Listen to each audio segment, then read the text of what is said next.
I'd been working with emotionally disturbed kids, and somewhere I got this aha moment in that first shelter where I was like, oh, of course the kids are going to feel crazy. They're not safe at home. If we give them to a place where they're safe, they won't need these other coping mechanisms that they develop. They won't have to act crazy and act out and get insecure and lash out. That won't happen if they're safe at home. And so we had to find a way to help those who did not engage in violence create safe spaces for those who wanted to be safe. In a corporate world where all employees have great leaders with no egos that create fun cultures where people can do their best work, the employees and companies thrive while doing great things for the customers, themselves, and each other. Well, we know that rarely happens. I'm Jeff Palacio. I have been a leader for over 40 years for every t-shirt size company, from small 16 employees to extra large over 1 million. Please join me while I interview outstanding leaders that will share stories of great leadership and not so great. It will help you become a better leader while poking fun at all the crazy shit that happens in corporate America.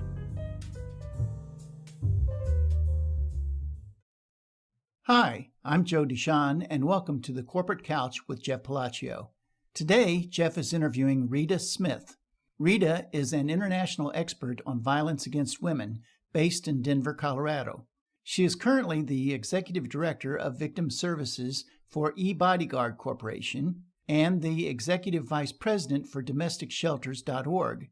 She is also a Senior Advisor for the National Football League, advising on policy and training issues related to domestic violence and sexual assault. For 21 years, she served as the Executive Director for the National Coalition Against Domestic Violence, and she has served in several other capacities in leadership and on boards for several related organizations. You can learn more about Rita at DomesticShelters.org. Let's listen as Jeff talks to Rita.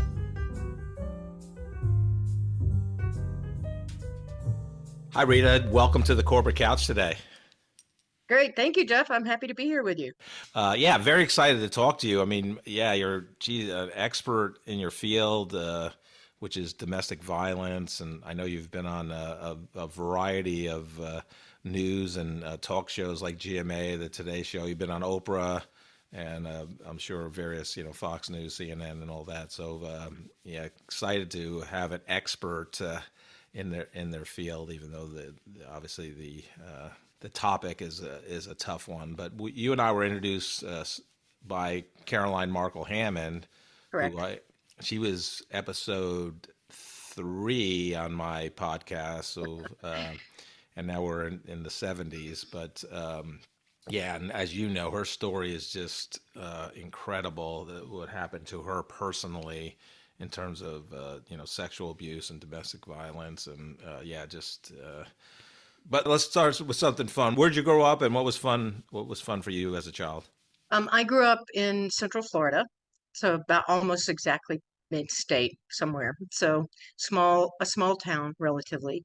One of 6 children in my family, the youngest, and so I ended up, I think, being one of those kids who spent a lot of time outdoors. I mean, the weather was usually good if it wasn't raining, and so rode my bike a lot. Went to the library a lot, public library. Those are the kind of things we did in small towns. Yeah. Yeah. So yeah, I enjoyed being in an environment like that where I had lots of siblings to play and fight with, and Yeah. It was just me and my brother, who's 10 and a half years older than I am. So it's, you can't really fight with your brother when, you're 8 and, he's 19 type thing. So you don't win many of those. No. Every time we used to get in an elevator when I was growing up, and, it was probably in my tweens or early teens, it was just he and I in the elevator. He would do like the boxing, ding ding, to start the round, and then he'd start boxing me. So I learned toughness at an early age because he was much bigger than me, but great. He was a great brother. But yeah, so what did you enjoy reading as a child? Oh, I think early on, like Nancy Drew did a lot of Nancy Drew and the Yeah, Hardy Hardy Brothers. Boys were this kind Yeah, of yeah, yeah, male and equivalent of that. Yeah, yeah, yeah.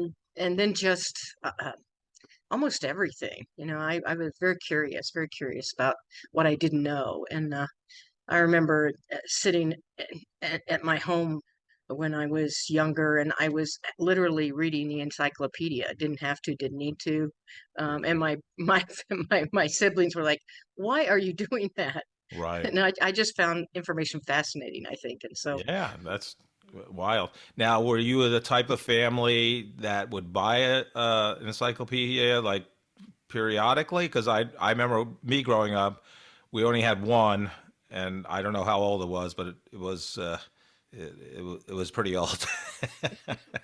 yeah, my mom, I think, bought the whole set over time. Yeah, And so we had one set of a full set of encyclopedia, and I yeah, don't even know what year it was. right. Um, but it was probably in the 60s, somewhere in that range, in the Yeah, 1960s. That sure. because people did a lot of door-to-door sales at that time. Right. And Yeah. life insurance, Yeah. even vacuum cleaners. I mean, people would come to your house to sell you Kirby, things. the Kirby vacuum The cleaners. Kirby vacuum cleaner, yep. My, So my mom bought the encyclopedia that way, and so the six of us had the option of learning um, from some outside sources, which was, I think, a critical part of how my worldview became more broad than just small yeah. town Central Florida. Yeah, it's amazing now that, Wikipedia is, obviously prominent. And a lot of people get their information from there, and it's curated. Like most books, once it's published, especially encyclopedias back in the day, the information's outdated, right? So, Hmm. Yeah. if you're reading an encyclopedia in 1972 and it was purchased in 66, you're way you're going to be you're still going to be knowledgeable, but you're not going to have the most up to date information. But Right. Things could have changed a bit. yeah, a Um, little bit. yeah. So, any aspirations as a child, like, oh God, when I'm a grown up, I want to be this. Yeah, I did. It's not what I ended up being, but I thought I either wanted to be a doctor or a veterinarian. Oh, That's kind of what I thought early on when I was younger.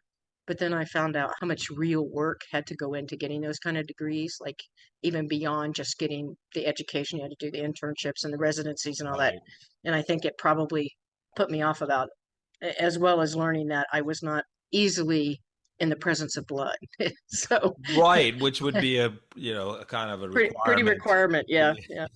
Yeah, well, I would say most people that I've interviewed on the corporate couch do not, aspire or whatever they aspired to be did not happen if they had an aspiration at all. Which that's probably been my biggest surprise. Probably about half the guests just was like, no, I just was a kid, never really thought about it.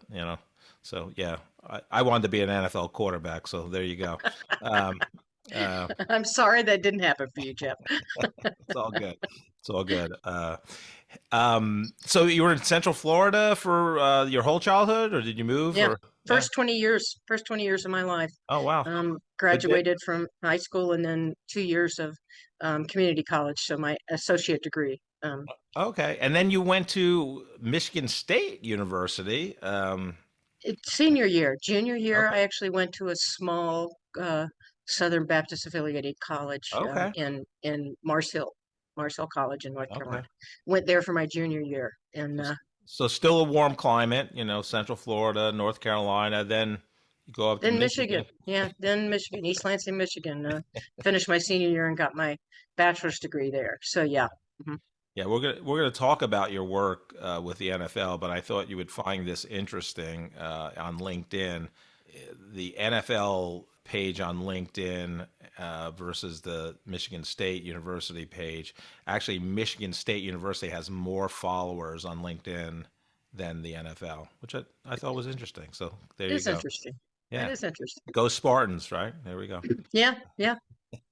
I happened to be there when Magic Johnson was playing, so it was very fun Oh, that wow. year. Oh yeah, yeah. It changed the dynamics of the university Oh, I'm having Magic sure. there. Yeah.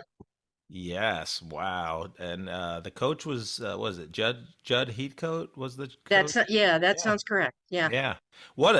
That was magical. It really probably was the almost not the turnaround, but it's kind of like it made the NCAA tournament more popular when it was Bird and Magic, and Magic, right? Yeah. yeah, and that rivalry continued with Larry going to the Celtics and Magic Magic going going to LA. to Yeah. LA. Yeah. Yeah, It yeah, lasted a phenomenal. long time. Did you watch that HBO series, Winning Time? It was about the Lakers, and the first season of it was right before Magic's first year's rookie season and his rookie season. It's a really great depiction of Bet it the is. sport. Yeah, Because Kareem was still there at the time, and so that oh was yeah, just that's an amazing composition for the Lakers at that point. Yeah. oh yeah, and I think Magic kind of rejuvenated his Kareem's career because it was, Hmm. personality and what he brought to it and his desire to win. I mean, he was just And made it more phenomenal. fun to play, probably as Yes. well. Yeah, 100%. 100%. So you graduate with a BS in psychology from Michigan State, and Right. then it's like, what do I do now? Yeah, yeah, really. Yeah, it really was a what do I do now? And so at that point, when you graduate from college, you look for a job, right? And so um, I couldn't find anything in my field full time in Michigan, and so um, my sister and her family wanted to move from Central Florida, and we decided on Colorado um, to meet up in Colorado. So I came Oh wow. from Michigan and moved to the Denver metro area, and my sister and her family came out and lived for a number of years here, and I fell in love with the state. Yeah. Oh, it's And beautiful. Yeah. yeah, it's just an amazing state, and so that's where I got my first job in my field was in Colorado. And how did that transpire? Because I would say 99% of college graduates have no idea how to pursue a job, and because colleges don't really teach you how to do that. And now and when you and I graduated back in the day, it was much harder because there was no internet and all that good Right. stuff. So how Right. did you Yeah. get? How did you get your first job? Well, in newspaper ads, and that's how you and I found jobs when I first got out. There you So go. I found a residential campus facility that was hiring that worked with emotionally disturbed kids. So they lived on site and then they went to school on site. Okay. And so I worked as a counselor in one of the cottages where the kids were at night, and I worked there for about a year and a half, um, like 79 to 81-ish, kind of in that time frame. Right. So that was my first job, Yeah. Okay. working with my degree. Yeah, and then you moved on, and this really became the turning point in your career, where you're going to focus on again a tough topic, but domestic violence. So how did that pivot occur? Well, I saw, so I was looking to find another place to be, and um, had been about a year and a half, 2 years with the kids, and saw an ad in the newspaper for counselor. And I said, "Hey, I'm one of those." So I answer this job announcement. I go get an interview, and I show up to this location, and they ask me what I knew about battered women. And Jeff, in 1981, I had a bachelor's degree in psychology. I had never heard the term, didn't know what they were talking about, Right. but basically just um, responded in what I thought was the issue. I got a second interview and I got the job as a weekend crisis counselor at Alternatives to Family Violence in the Metro Denver area shelter there. And it was at the very, very beginning of this field. This field had just Right. barely started to emerge, and we knew very little. And I am forever grateful to the women and children in those shelters that I worked in who educated me. People like Caroline still today educate me about what the impact on their life is, what the Right. obstacles are for them to get free. And so, I'd been working with emotionally disturbed kids, and somewhere I got this aha moment in that first shelter where I was like, oh, of course the kids are going to feel crazy. They're not safe at home. if we give them to a place where they're safe, they won't need these other coping mechanisms that they develop. They won't have to act crazy and act out and get insecure and lash out. That won't happen if they're safe at home. And so we had to find a way to help those who did not engage in violence create safe spaces for those who wanted to be safe. That was the place where it kind of landed for me. Oh, this is where we can make the difference for the kids. We make them safe. Yeah. Yeah, I mean, and again, you start this kind of, again, the turning point in your career, and and focus on helping domestic violence victims. But as we talked about, it was kind of part of society. Like even if you watch movies that depict the 50s and the 60s, it was like, it wasn't even a second thought for a husband to be physically violent with their wife. I mean, it's not right, wrong, or indifferent, but I mean, it wasn't. Nobody said anything, about it, and women did not feel safe. There was no place to go. But I would love your thoughts on how, could get again, because you're in the early days of people focusing on it and groups focusing on helping these victims. So what is your take on that, starting, since you started your career in the early days there? Yeah, it's really true, Jeff. I think that we what if we were listening closely, if we were just trying to understand what was happening for women when they called the police, if they were believed at all, um, they were asked what they did to cause it. It was mostly questions about what she did, not what the violent behavior was. Who was in charge of that? Who was in control of that? They rarely focused on the person who created the crime, and so we had to deal with that. And then the cultural, what you're talking about in terms of the cultural perspective. I mean, I still have vivid memories of Jackie Gleason and the Honeymooners, to the moon, Alice, to the moon. With the Right, fist right, balled up. I mean, right, it was just the expectation that men got to control their families, not just the women, but the right, children, that they could in fact punish them if they acted somehow untoward. And so men were given a whole lot of power and a whole lot of um, leeway to behave in a way that they thought they needed to in terms to control their family. And when I was growing up, women didn't have their own autonomy. They couldn't get their own credit cards. They couldn't have financial, um, um, you know, security in their own name. They had to have some male co-sign for them. And so right, women were really trapped in an environment. And then the cultural expectations that it was somehow their fault and they needed to fix it. Even if they went to faith leaders, the old saying, "You made your bed, now lie in it," kind of thing. People were just right, saying, well, you knew who he was.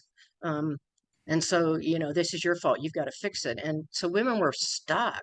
Victims of domestic violence were stuck in this violent environment that there was just no support for. So we we had to go about understanding that that was the cultural environment. Now, how do we change it?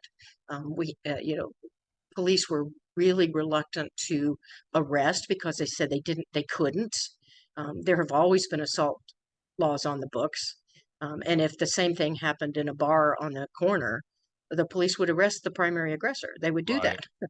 They didn't do that in a home. right, They didn't do that with family members. And so we had to write laws that were specific to domestic violence and identify what we called domestic violence. And so that it was just a long, slow slog of changing expectations, changing uh, what what was true and what was real about why she couldn't leave. The whole "why don't you just leave" myth that continues to perpetuate sometimes today, even 40 years later. Um, and so it took a long time, but over the course of time, we were able to not just expand from a couple hundred shelters in the entire United States when I first started to well over 3,000 programs and growing on the ground, so that people had a place to go, that there was a resource for them to call. And so it took a long time, but it felt like it mattered, and that's why I stayed and kept taking different jobs in the field, because it felt like this could be a difference maker in terms of how we treat each other and how safe we are in our communities. And so it was discouraging at some times, but consistently made progress to the point where we were starting to save lives. Two questions pop up, Rita, on that. So one is, did you have an early one mentor early on, or several mentors that really guided you kind of in this career, as well as, you built a whole career around domestic violence and helping victims of it. But I mean, how does that impact you, day to day? Because, it's not like, you're, I don't know what to compare it to, but it's hard. It's like being a funeral director, right? You're dealing with death and the family's grief, and it's it's a special type of person that is a funeral director, and I'm sure it's a special type of person to do what you do and your colleagues. So maybe talk about both those things. Yeah, I think early on, because it was new, there weren't a lot of icons we could look to. So we kind of created the icons as we went. Now, there were some people who did some really seminal, amazing work, like Susan Schechter, who had an MSW, who did a lot of research early on. Susan unfortunately died in the 80s from cancer, but there were some really early on pioneers doing the work as we were building the movement. Tilly Black Bear, who Native woman from Mission, South Dakota, in the same year, 1978, helped to create the first shelter on reservation land, White Buffalo Calf Women's Society, helped create the state coalition in South Dakota, the South Dakota Coalition, and helped create the National Coalition Against Domestic Violence. So in 1 year, she helped create the only reservation-based program that existed in the country at the time, and a state and national organization that could help move the issue forward. Formerly battered woman herself, Tilly was a great friend, and we lost her as well. But she was somebody who took me under her wing and helped teach me what was important about the work we do and how we do it together, and make sure that communities that have the fewest resources are also at the table to help address these issues. And so, locally here in Denver, Carolyn Augusta was someone who did that for me. Kelly White, who went to Austin, did that for me. Diane Shannon, who was one of the people who hired me at my first program, still a very good friend of mine. They all kind of were around to help support me in that process. And so I try to do that myself, helping people understand what I learned, because me gathering that information and becoming an expert has very little value if I can't help other people understand what I've learned, that I can share that information with them and help them do better, and be more effective in the work that they do, because information is power. And if we don't share it, then it really, it's not doing enough good for the world for individuals to hoard it. Just like with hoarding money, it's only helpful to me, and that's not my goal. My goal is to help make things better. And again, just being in that field, though, what was your coping mechanism on a daily basis, after a hard day at work, just hearing, people's stories and, hopefully most of the time being able to help them, but when you couldn't, and how did you avoid really burnout, right? Because you're giving, and it's tough. So talk about that. Well, and initially, for the first probably 10, 15 years, I did a lot of sports. So when I grew up, there weren't women's sports teams at my high school. I could have been a cheerleader or a tennis player. That was really the only thing that I had available to me. Yeah. And so, so I got into recreational sports. I played softball. I played soccer. I rode my bike a lot. I played racquetball. And so a lot of the energy that I had, a lot of the response that I had sometimes was a physical response, just getting involved with team sports and things like that. When I got to be the director of the National Coalition Against Domestic Violence, I was traveling so much. And so I got less able to do that kind of outlet. But what I had built around myself was a really strong support system of people that understood the issue, but that were also people that could help me process and help me take a break. And so whether it's going to dinner or going to movies, or I could still ride my bike pretty well, even into my later years. And so that became a way for me to do. The support system is absolutely critical when you're doing high stress jobs. You really have to have supportive people around you who can help you, but also be honest with you about what you are or are not accomplishing and what's in your own best interest sometimes. I know you spent about 22 years at the National Coalition Against Domestic Violence. How new was the organization when you joined that? I got there in late 1992, so it had been around since 78. So Okay. the National Coalition was formed in 1978 and Okay. had been mostly housed in DC for a good part of its time. In 1990, everything but the policy work, the policy team moved to Denver, and that's when I joined them, was when they came to Denver. And so they'd been around for a while, and we had been relatively successful with policy. It was one of the reasons that the National Coalition was formed, was because local programs, state coalitions that existed at the time were very clear that Congress needed to take some action to help address this issue on a national basis, not just local or state responses. We needed a national response as well. And so the National Coalition became kind of the conduit by which we educated Congress. We helped people understand what was happening in their district because we could connect them with the local program there to give them like real-time information about what the reality was. And so that became the way in which I got connected to a lot of people that I probably wouldn't have otherwise in my life.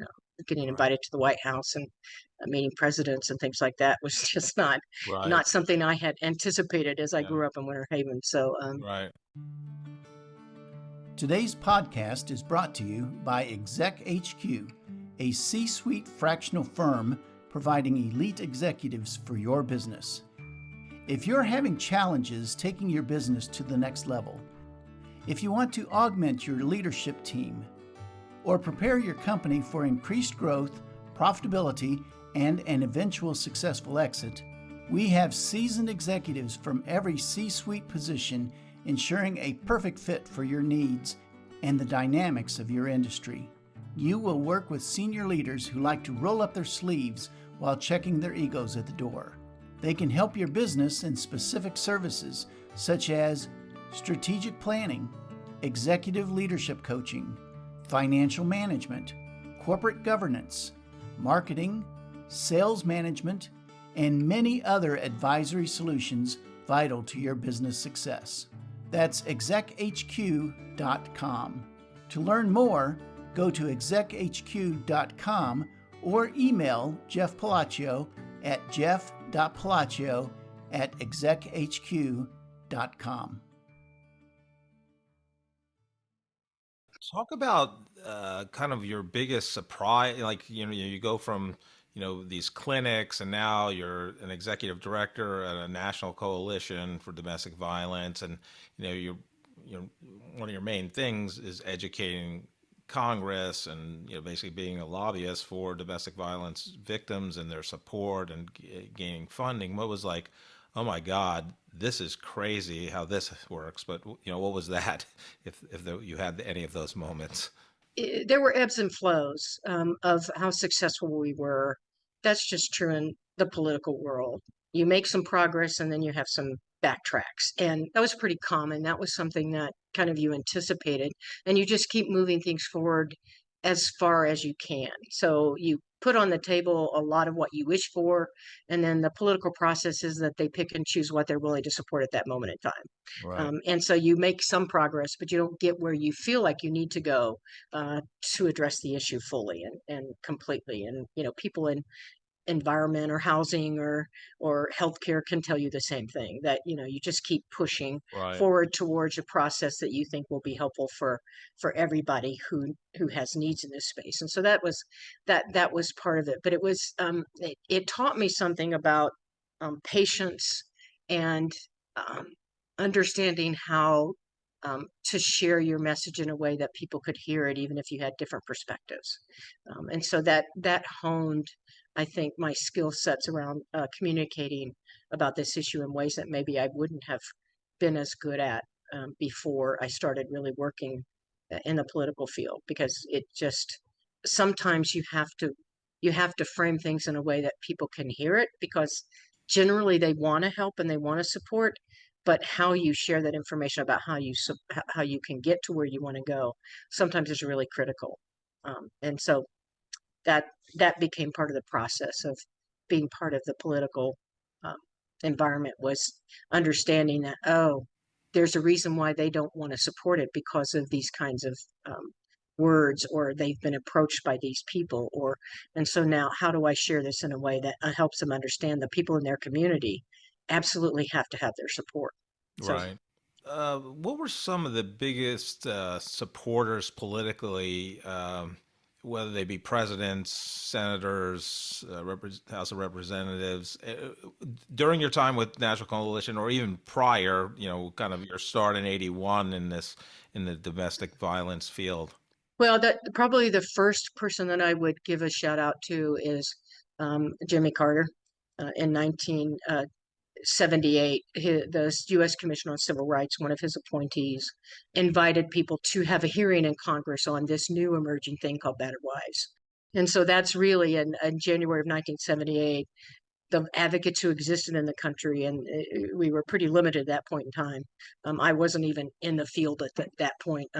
Traveled to Washington, about 200 of them really helped educate Congress about what was going on and what we needed. And that was why the National Coalition was formed, is because local advocates said, I ain't got time for this. I got to go answer a crisis call. Somebody has got to be here all the time to educate Congress because they know nothing about this issue.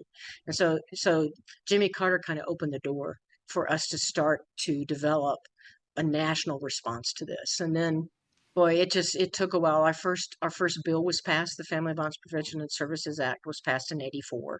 Then it took a long time until a fairly young, not long in the space, Senator Biden from Delaware picked up the mantle and decided he was going to help us pass a much larger bill, which became the Violence Against Women Act. So he and Orrin Hatch were original co-sponsors in the Senate of that bill and worked together in a bipartisan way. And in 1994, that bill was passed and signed into law by Clinton. Paul Wellstone, who was a minister or a senator from Minnesota, was a very, very strong. He and his wife Sheila were incredibly strong supporters, and it was a huge loss when they died in a plane crash.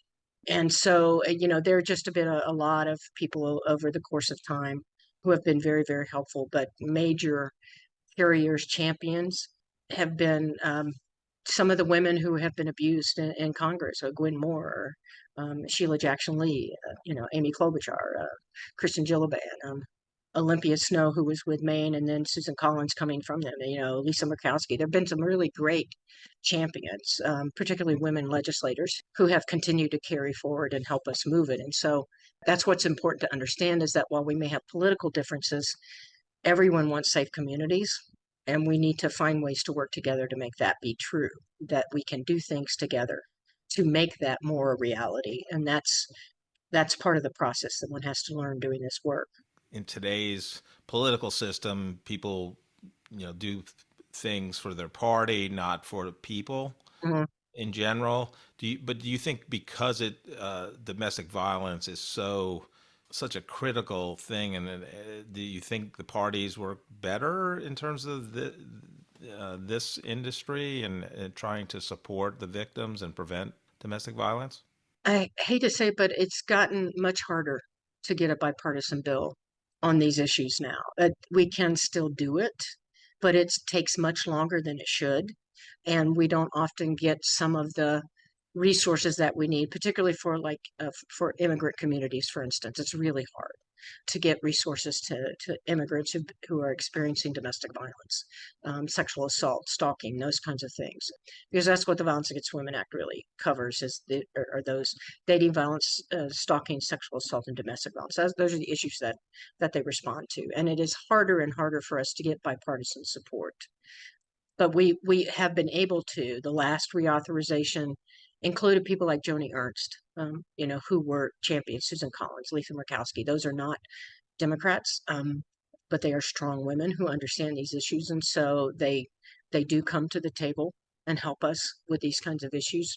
But it shouldn't be a tough sell, and Right. that's the part that's kind of frustrating. It shouldn't be a tough sell. Right. Um, there's such a connection between domestic violence and mass murders that if we want safe communities, we need to understand that it's not just happening in a home, it's happening in our community, and it's impacting our community. And none of us are safe if we don't hold abusers accountable, Yeah. because they are not safe human beings. They need to be, there need to be consequences for their behaviors. And if we don't have them, then we all suffer from that. And so that's really the harder part, is trying to get people to understand that this isn't about this is ending violence is not a political issue. It's a cultural issue that we need to address. Yeah, and it is unfortunate that people, the parties can't get together on something, as tragic, and these, domestic violence is just terrible, obviously, and like you said, it's not just the victims, it's the communities that are impacted. Yeah. So how, I made the NFL reference earlier, but Right. you've been 10 years as the senior advisor for the NFL in domestic violence. So talk about how you got involved with the NFL and your journey to today's time. I love football, so it's kind of like, oh my gosh, this is like so great for me. And and so back in the when I first got to the National Coalition, I think we were all in this field who'd been doing it for a while, recognizing that women were never going to fix this by ourselves. We needed men to help us carry this message. We needed men who are not violent, which fortunately is not most men. Most men, Jeff, are not violent. But men had been pretty silent about these issues. They didn't challenge each other. They didn't come forward and say, this is bad behavior. You need to stop it. And so we just needed more men to step up and say, you don't treat people you love this way. This is bad. Stop it, dude. Because me saying that wasn't enough. I mean, I said it all the Right. time. Been saying it for like 20 plus years, and Right. it wasn't enough. And so I started thinking, so who talks to men? Who gets men's attention? And it was like NFL. And Right. they talk to men all the time, and they influence them. And so, and this is kind of following on the heels of 1994, the murders of Nicole Brown Simpson and Ron Goldman, and O.J. Simpson trial, and then Ray Caruth, who was a running back for Carolina, Right. had his pregnant girlfriend murdered and went to Right. jail for that. And so it was kind of like, so the NFL, number one, needs to address this differently than they're addressing it now, and they can talk to men. And so in 1998, I got somebody from NFL headquarters, after I wrote them a letter. I got somebody to come meet with myself and a board member to talk about how men could be more effective, how the NFL could help us in these issues. My initial conversation with them was not about, you're bad, you owe us, you need to fix this.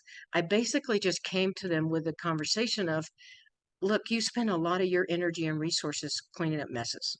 That's all we ever hear about are the bad actors. We only hear about the guys who are behaving badly, who are doing bad things. What if we talked about who the NFL man is? Let's shine a spotlight over here on all these guys who are like good community members, and they're not just amazing athletes, but they're good family members, and they do good things for other people. And can we talk about them? Let's have them carry a message.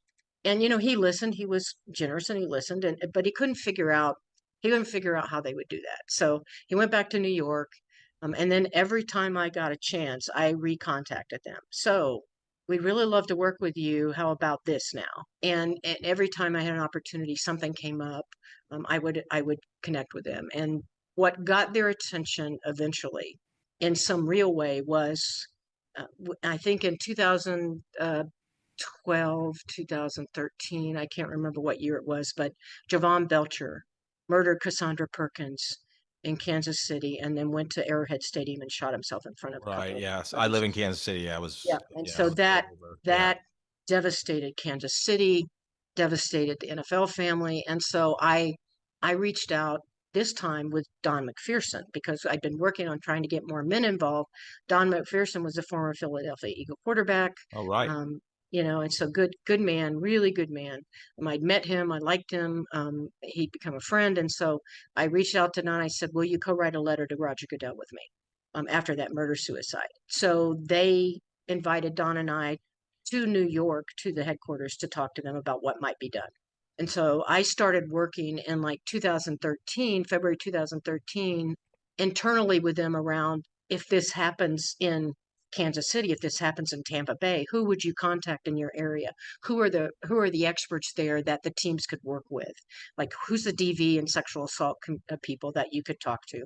How would you address these issues if they came up? And so I started helping them build an internet of, or in their intranet within the family of the NFL, resources that they could contact where they exist. And so for about a year, I help them internally understand these issues and get information out to the teams around if this comes up in your community, what do you do? What do you do in your facility? And then in July of 2014, I left the National Coalition. And in August of 2014, Jeff, the Ray Rice video assault hit the public.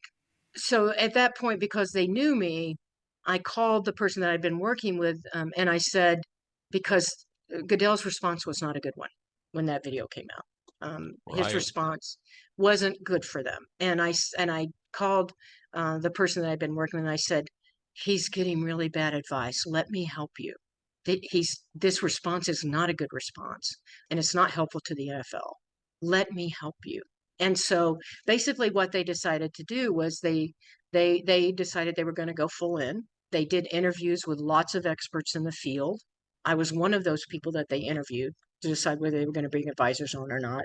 And I happened to be one of the originally, they've hired 5 people to work with them to help them address this issue head on. And so I found myself working for the National Football League as a senior advisor on their domestic violence and sexual assault policies and response. And that's how I got there. Well, and it's interesting, and in hindsight, it's 2020. But I mean, it's such a violent sport, and Mm-hmm. say what you want, but I mean, there's performance enhancing drugs that are involved that cause more rage, and the roid rage, and never taken steroids, just honest engine, but I have read about it. But so it's just you would think, not that it would have been prevented Ray Rice doing what he did, but as well as there was Kareem Hunt, another Kansas City, when he now Right. with the Browns, that happened in 18. I think Johnny Manziel had some things going on. Jerry Yeah. Judy in Denver, Adrian Peterson. I mean, like some big names. And I'm sure, part of your work with them the last 10 years, there's programs in place, and, just to share information, right?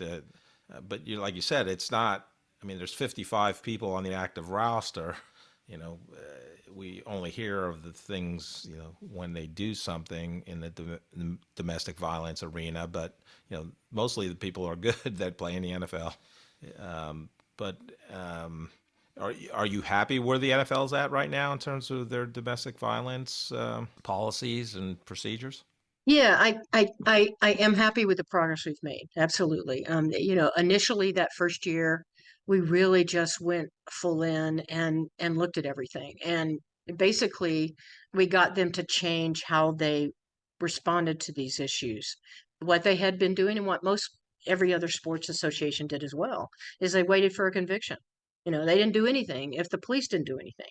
And what we were very upfront with the commissioner about was, you can't do that with domestic violence and sexual assault.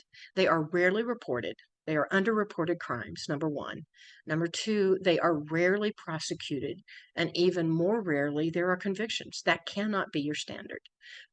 You have to find another way to address these issues. And so we moved the commissioner's response under the personal conduct policy, so that everyone who joins the NFL, myself included, had to sign a contract that basically said I wouldn't tarnish the shield, and if I did, uh, there would be penalties for that. I could be fired. I could be, and so that's what we did, was we moved that his ability to say, did this reflect badly on the NFL?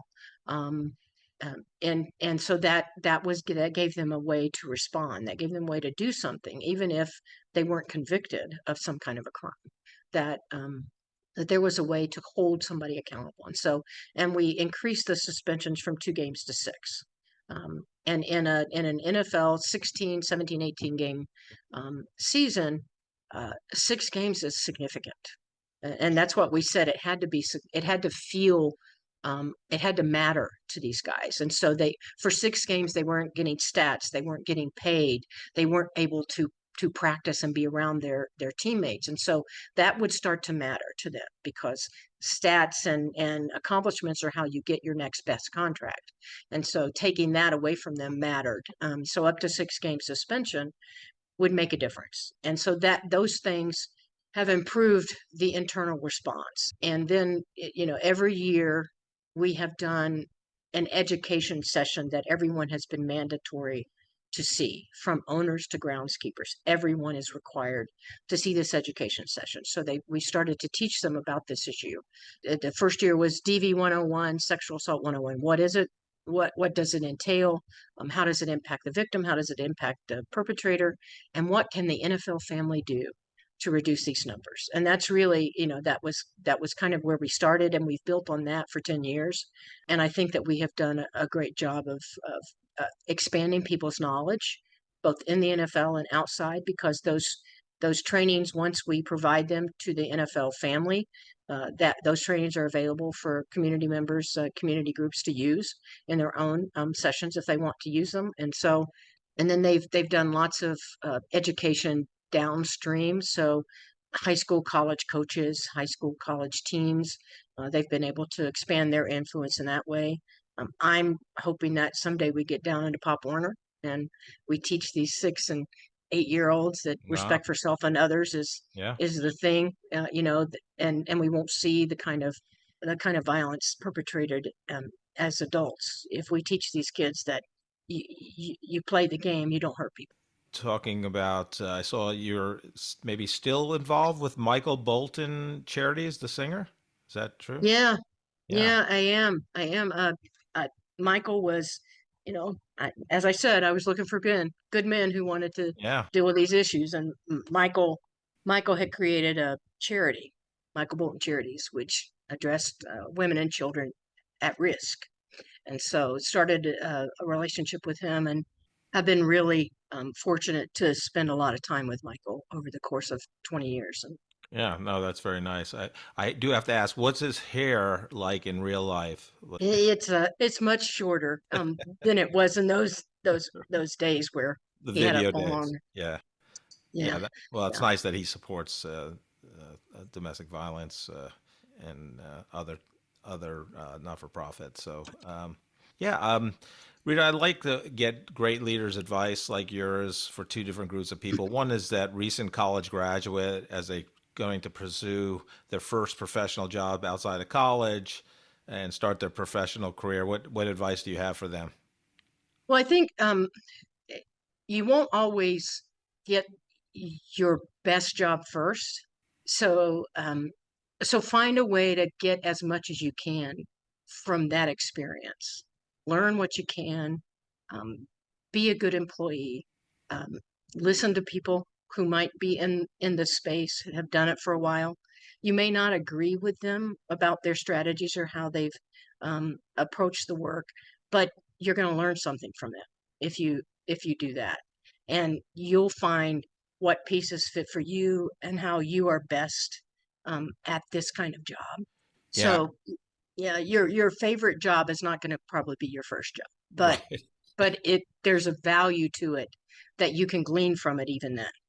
Well, and again, talking to a lot of different leaders in their career journey, it's like yours. Like you didn't pick to be a pioneer basically in the domestic violence space, and it just led to that. And Right. things happen for a reason. I always tell recent college graduates, like whatever job you get first is where you're supposed to be, and you're not. That's not going to be.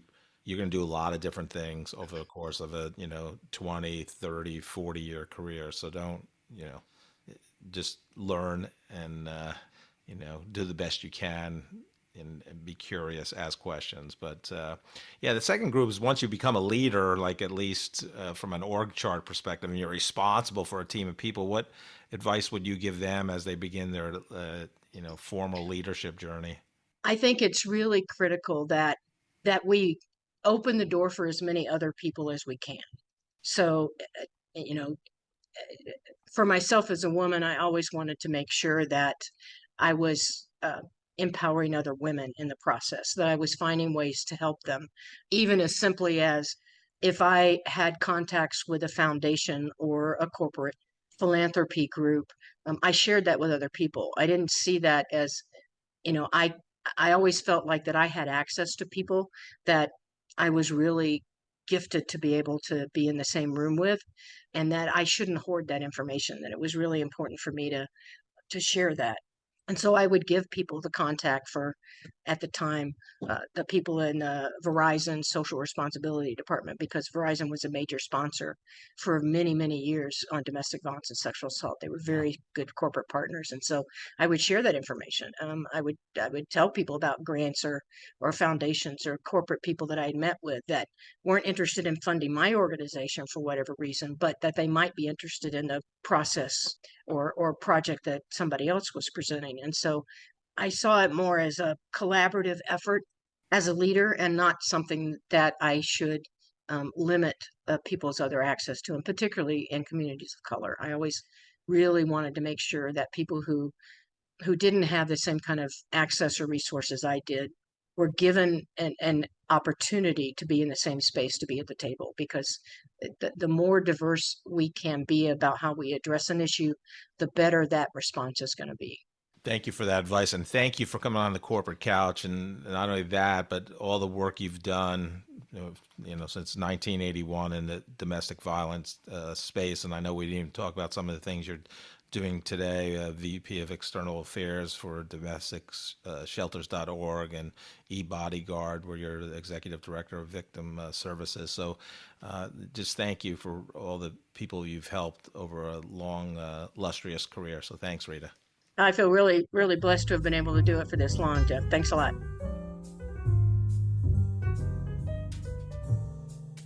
Rita was such an interesting conversation. I mean, we like to have a little fun on the corporate couch, but she's just such in a tough field, domestic violence, and really a pioneer in it.